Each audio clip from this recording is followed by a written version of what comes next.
start us off. Parlay Kid Cowboys beat the Commanders 25-10. Cooper Rush is this? I think he's the only one to win each of his first four career starts. First coming last season in week 8 and then 3 this year. But it's about the defense, isn't it? They suffocated again. Carson Wentz, not a chance.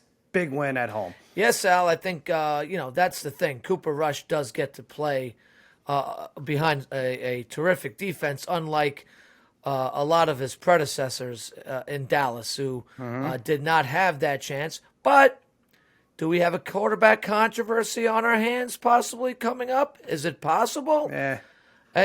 Well, look, and I always say that because, we saw what happened to Romo. Romo got pushed out because Dak got off to a great start. He got pushed out of there. Mm-hmm. I don't think Dak should lose his job. Not at all. Dak is probably still, look, he's the better quarterback. But there's going to be some whispers for this. There's no need to rush Dak back. Dak looked really good in like 7 straight starts, and I think that's when. And then they won that Pittsburgh game. They should have lost. Right. Well, now this is up to 4 straight yeah. Starts for this guy, and let's face it. I mean, Dak is very good still. I mean, I just think that there's going to be whispers out there. If Dak were to come back and lose a game or two, he's got a little bit more pressure on him though. Now he does have a little bit more pressure. You know why they're whispers? Because people are embarrassed to say it out loud. I think that's why. No, listen, he's been good. This is exactly what 15 for 27, 223, 2 touchdowns. Great. Only 1 sack. Let's see what happens in the Rams. Is this the Cooper Bowl? Babyface, is this the Cooper Bowl coming up? Yeah. Rush versus Cup, right at SoFi. Are we able to trademark that? You got to sell T-shirts. Babyface, get in there.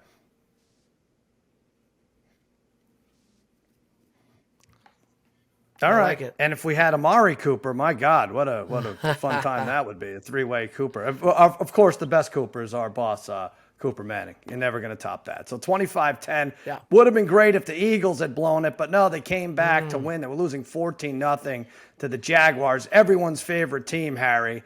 I think like there was no value now on that AFC South bet before this week. They were plus 150, but everybody jumped on it, and Trevor Lawrence, 4 fumbles, not good at all, and the Eagles win. I want to say bad things about the Eagles. I thought it was great. Oh, my God, Hurts throws a pick 6. We're back in business. This is the same old Eagles.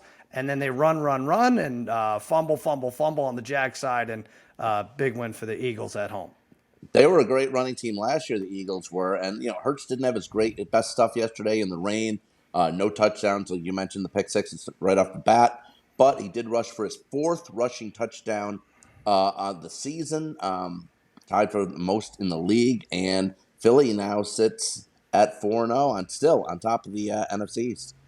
Minus 330 on Caesars to win that division. Little high. I could see if the Cowboys were going away or, I'm not even counting the Giants. We'll get to their game. And Washington's pretty much out of it. Minus 330, you can get plus 340, Parlay Kid, on the Cowboys with that coming back and this defense, and they haven't even played the Eagles once yet. Well, yeah, that's 2 weeks away, right? So, right. Regardless of what happens, probably in this Rams game, if they could pull out a win, which I'm not really banking on that, but it should be very interesting that Eagles Cowboys game in Philly in 2 weeks.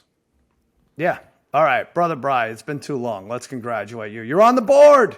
Your team's on the board. The Raiders beat the Broncos. I was worried there was going to be some dumb cover from the Broncos, but I felt like you beat them up most of the game. I really do. I think this Broncos offense is limited, obviously even more limited now with Javonte Williams tearing his ACL. He is out. I don't want to brag too much, but he's one of the 26 unders I have. Bet all the unders, right? Williams, Mitchell, David Montgomery, guaranteed wins. And then there's guys like you Cook just need like Connor. 6-7 more. Yeah, right? I mean, to completely disappear, and then you got, I'll split the rest of them, and that'll be a win. But anyway, we don't want to. Sal, is Jacobs one of them? Josh Jacobs one of them? He was one of them, yeah. He's going to go over, yeah. What a game yesterday. I think that's the best, the most positive outlook for you there, Brother Bry. He looked like Mike Meatballs and I were watching it. That one run he had where he zigzagged inside and I think that was his best run in a couple of years. This is a contract year for him, right? Yeah, I mean that's the thing, right? I mean they didn't extend his contract, so yeah, he looked really good. He's kind of back to how he looked his rookie season. So that was a plus. But I will say there's still a lot of things I didn't like about this Raider game. There's like when the Raiders are down on the goal line, they had a couple of really terrible possessions down there. They were somewhat fortunate. They got the defensive touchdown, which was the first defensive touchdown, it said, like in over 3 years for the Raiders. That when Gordon fumbled the ball, that was huge. But that was huge. The problem is, again, I've said this before, defensively too. If Crosby, who's just phenomenal, I mean, if he is not making plays, the Raiders are giving up big plays. It's just amazing how one guy. He's still the only one that has sacks on this team. Yeah, it's amazing. He's just the one guy though who really just creates havoc. And if they do anything defensively, it's pretty much because of him. In general, he's the only one. Nate Hobbs had a sack yesterday. I'm looking, but 144 from Jacobs. I don't love this Denver team at all. I really don't. I think they, like I said on Simmons yesterday, you take Javonte Williams out now, and with their schedule, I could see a 5-12. I'm telling you. I know this Thursday night game against the Colts, we're going to see a lot of three-day rest. Those teams are both junk, but with the schedule that they have, there's no catching your breath if you're Russell Wilson, right? Like you just got to go. All right, either you're in sync with these receivers or not, because you're not going to have like a Seattle, Detroit, Houston stretch in that schedule. So I don't know. I'm really down on them.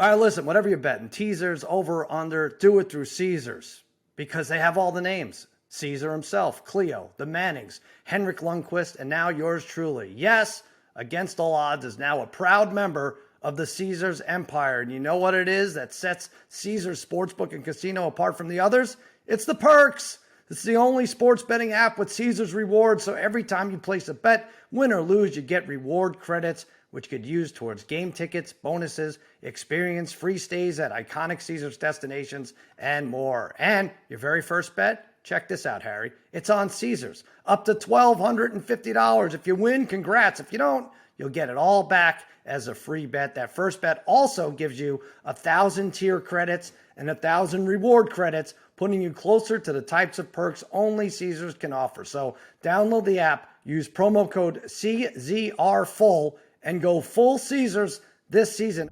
I got down on football. I was like, is anyone good? I think I tweeted yesterday. I'm like, all right, you know what?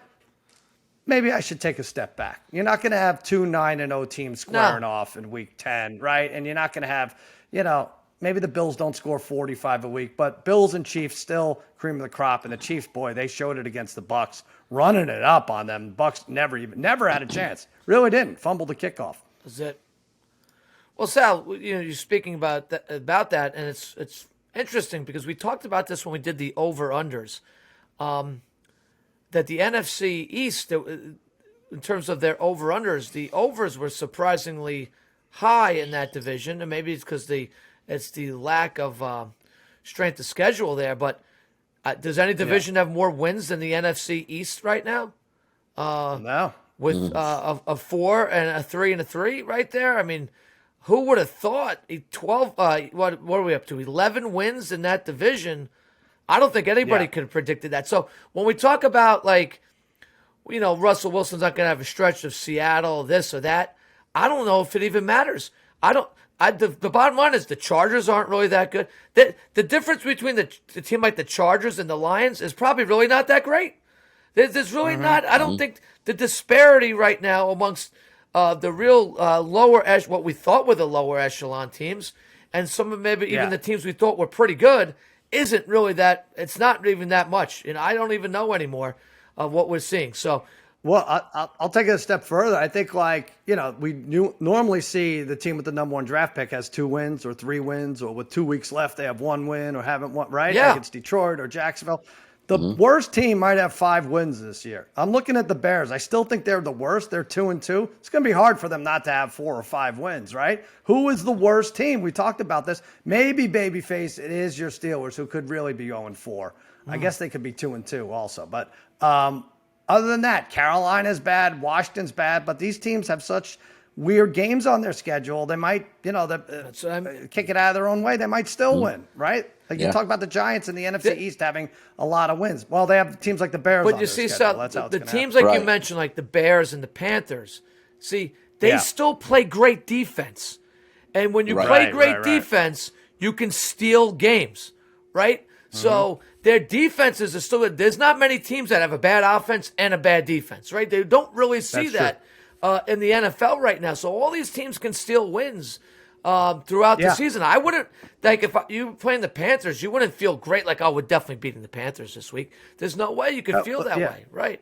The Texans are 0-3-1. They've not won a game yet. And yet that's not a team a typical awful team that we're used to where you're like, they're going to struggle to score 10 points a game, right? They'll be in there. That's the high 17, 21, 24. But back to one thing we thought we can count on is the Bucs defense. I know they had some turnovers in their own zone, which led to scores, but 189 rushing yards to Kansas City. Clyde Edwards-Helaire looks like a star with 92.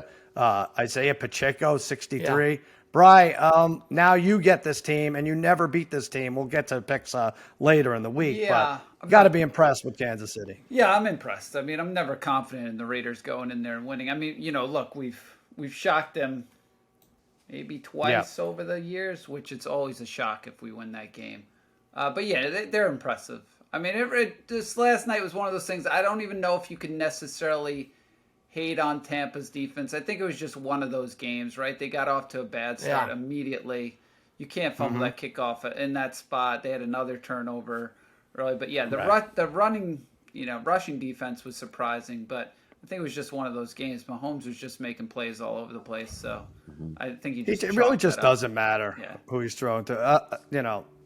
Oddly enough, Marquez Valdes-Scantling, which was one of the bigger names coming into the season for him, not really doing it. I know he had 3 receptions for 63, but with Kelsey as his go-to, Juju Smith-Schuster, like he hits like a Jody Fortson for a touchdown.